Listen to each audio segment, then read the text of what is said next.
हे जे आहे यांचा सर्वत्र संचार असतो. यांना अगोदर घ्या मला मुक्त संचार. साहेब जवळपास 1.25 तास चर्चा झाली बंद दराड तुमच्यामध्ये. काय नक्की नाशिकच्या जागेचं तिकडं अरे म्हणायचं का? नाही रे, मुंबईची मॅच आज आहे. काय काय होऊ शकतं, हार्दिक पंड्या वगैरे बस खेळेल का वगैरे अशी सगळी चर्चा चालली होती. भुजबळ साहेब सिक्सर मारणार का? भुजबळ साहेब सिक्सर मारणार? अरे सिक्सर हे जे आहेत ना, हे मेन कोच म्हणतात ना येतले.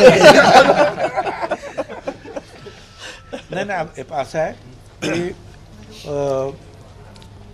आता उद्या तर रजा आहे, परवा 2 तारीख, 3 तारखेला शेवटचा दिवस आहे फॉर्म भरायचा. आणि विशेषतः म्हणजे उरलेले जे आहेत महाराष्ट्रातले, मला असं वाटतं की सगळ्यांचाच उद्या फॉर्म भरायचा 3 तारखे, म्हणजे आपल्या धुळ्यापासून तर मुंबईपर्यंत शेवटच्या टप्प्यातली आपली निवडणूक आहे. त्याच्यामुळे एक तर जे आहे 2 तारखेला सकाळी 9 वाजता जे आहे मोठी रॅली काढायचं ठरलेलं आहे. भारतीताई पवार सकाळी होत्या, त्याबरोबर आमची चर्चा झाली, मी सांगितलं त्याप्रमाणे मग कामाला आपण लागलो. आता फक्त जो नाशिकचा उमेदवार जो आहे, जो काही जाहीर करायचा आहे काय, तो आम्ही सांगितलं नाही की जाहीर करून टाका तुम्ही काय, आम्ही सगळे जे आहेत एकत्रितरित्या काम करणार आहोत. आणि कुठे असं तुम्हाला म्हणजे असं लांब राहण्याचा काही प्रश्न येणार, आम्ही संपूर्णपणे जे आहे शेवटी जे आहे लक्ष आहे आपलं की मोदी साहेबांना या देशाचं प्रधानमंत्री आपलं परत करावंच लागेल. कारण देशातली तर परिस्थिती आहेच, परंतु आंतरराष्ट्रीय परिस्थितीसुद्धा पाहिली, त्या देशामध्ये सुरू असलेल्या लढाया, वॉर, अमुक अशा वेळी कणखर नेतृत्वाची आवश्यकता आहे. आणि ते कणखर नेतृत्व आपल्याला सुदैवानं मोदी साहेबांच्या रूपाने दिसत आहे. त्याच्यामुळे बाकीच्या काही गोष्टी किती काही असल्या तरीसुद्धा आपल्या नाशिक जिल्ह्यातून आपल्याला हे 2-3 जे खासदार, हे 2 आणि पुढचा अर्धा धुळेचा आहे, तिथे आपल्याला भरपूर असं मताधिक्य जे आपल्याला द्यायला पाहिजे. आणि मोदी साहेबांसाठी बाकी काय बघायचं काही कारण नाही. शेवटी काय आहे की इथून जे खासदार जातात त्या खासदारांचं मुख्य काम जे आहे, सरकार कुणाचं येणार हा विचार लक्षात ठेवला पाहिजे. विकास वगैरे ह्या सगळ्या गोष्टी आहेच, आणि देशाचा विकास करण्यामध्ये सुद्धा मोदी साहेबांनी जे काही काम केलं ते तुम्ही सतत ऐकतात प्रत्येक गोष्टीत. म्हणजे ग्रामीण प्रश्न असतील, शहराचे प्रश्न असतील, सगळ्या प्रश्नाच्या बाबतीमध्ये. त्याच्यामुळे त्याची काही उजळणी करण्यात मला कारण वाटत नाही. तर त्यासाठी हे सगळे काही आमचे जे आहे प्रयत्न सगळे चालू आहेत. आणि त्या दृष्टीने आम्ही चर्चा केली, कुठे कुठे कमी आहे काय आहे, काय करायला पाहिजे, अशी साध्यंत चर्चा जी आहे आम्ही ह्या नाशिक जिल्ह्यात 2-3 हजार, मग त्या अनुषंगाने राज्यामध्ये सुद्धा कुठे काय चाललेलं आहे त्याची चर्चा झाली. आता बाकीचं यांना विचारा. उमेदवारावर थोडीशी चर्चा झाली. उमेदवारी घोषित करायला जो वेळ लागलेला आहे, पुढच्या दिवसांमध्ये कव्हर करण्यासाठी नेमका काय प्लॅन असणार आहे? तेच त्यांना सांगितलं की बाबा आता फक्त उद्याचा दिवस खूप बंद आहे आणि परवा शेवटचा समजा ना 3 तारखेवर थांबायचं. त्यामुळे आता जे काय करायचं ताबडतोब करायला पाहिजे. तर आज रात्रीतून कदाचित ते होईल, तर बघा आता काय सांगतील ते. उमेदवारी घोषित करण्यासाठी जो वेळ लागलेला आहे तो येणाऱ्या दिवसात कव्हर करण्यासाठी काय प्लॅन असणार आहे का? काय निश्चित त्या संदर्भातच माननीय भुजबळ साहेबांनी आम्ही चर्चा करत होतो. भुजबळ साहेब नाशिक जिल्ह्यातले एक जुने नेते आहेत, महाराष्ट्रातले आणि या सरकारमधले एक मोठे नेते आहेत, आणि म्हणून त्यांच्याशी चर्चा करावी. तिकीट मला वाटतं उद्या जाहीर झालं पाहिजे. उद्या दुपारपर्यंत सकाळपर्यंतच मला वाटतं तिकीट जाहीर होईल. आता त्या संदर्भामध्ये तिन्ही नेतेवरती आहेत, ते त्या ठिकाणी निर्णय करतील. पण उशीर जरी झाला असला तरी आम्ही ठरवलेलं की या दोन्ही जागा, जसं भुजबळ साहेबांनी सांगितलं, तिन्ही जागा, मग धुळे मालेगाव पण त्यात अर्धा भाग येतो, त्या तिन्ही जागा या महायुतीच्या ज्या ठिकाणी निवडून येतील, मोठ्या मताधिक्याने मला त्यांना निवडून आणायचं आहे आणि मोदींचे हात शेवटी बळकट करायचे आहे. हे खरं आहे. भुजबळ साहेबांनी सांगितलं की देशामध्ये नेता कोण आहे, कणखर नेत्याची गरज आहे.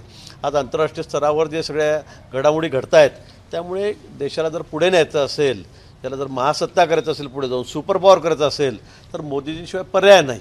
आणि म्हणून आमची त्या संदर्भामध्ये त्या ठिकाणी चर्चा झाली आणि आम्ही ठरवलेलं आहे सगळ्यांनी मिळून, महायुतीचे सगळेच आम्ही घटक आहोत, आम्ही ठरवलं आहे की या तिन्ही जागा मोठ्या मताधिक्याने निवडून द्यायच्या आहेत. उमेदवार कोण आहे? राष्ट्रवादीचा पण दावा होता, चंदीगडाचा दावा होता, उमेदवार कोणाचा असणार? मी तेच म्हणतोय की ते सिटिंग जागा जी आहे ती शिवसेनेची आहे.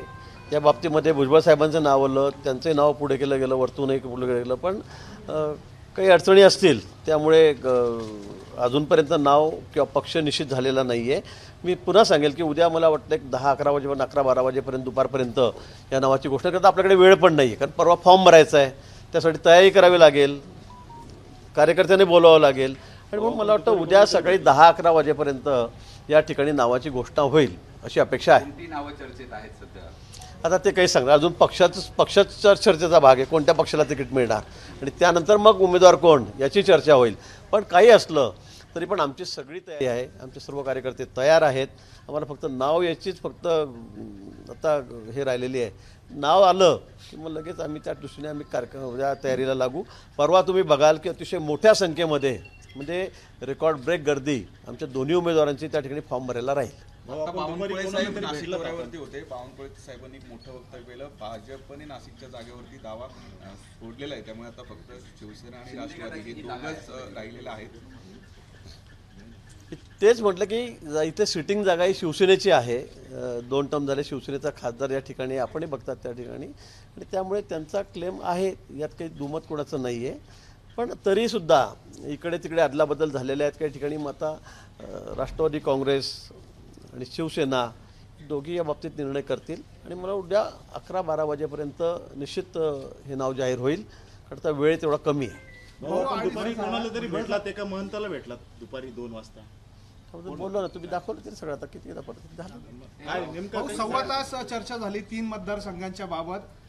त्या 2 मतदारसंघांमध्ये तुमच्याकडे चेहरा आहे, मात्र नाशिकच्या बाबत कुठला चेहरा किंवा कुठले चेहरे डोळ्यासमोर ठेवून चर्चा झाली, पुढची रणनीती ठरवण्यात आली? नाही, आधी तर पक्ष कुठला हा विषय महत्त्वाचा. मी परत पुन्हा तेच सांगतो, तुम्ही मला परत तेच विचार, आधी पक्ष कुठला, कुठल्या पक्षाला जागा जाणार आहे हा विषय महत्त्वाचा आहे. तसं बघितलं तर शिवसेनेची जागा सिटिंग आहे, त्यांचाही क्लेम आहे, पण तो काही ठिकाणी अदलाबदल जागेची झालेली आहे, त्यामुळे ही जागा आधीच राष्ट्रवादीला सोडावी.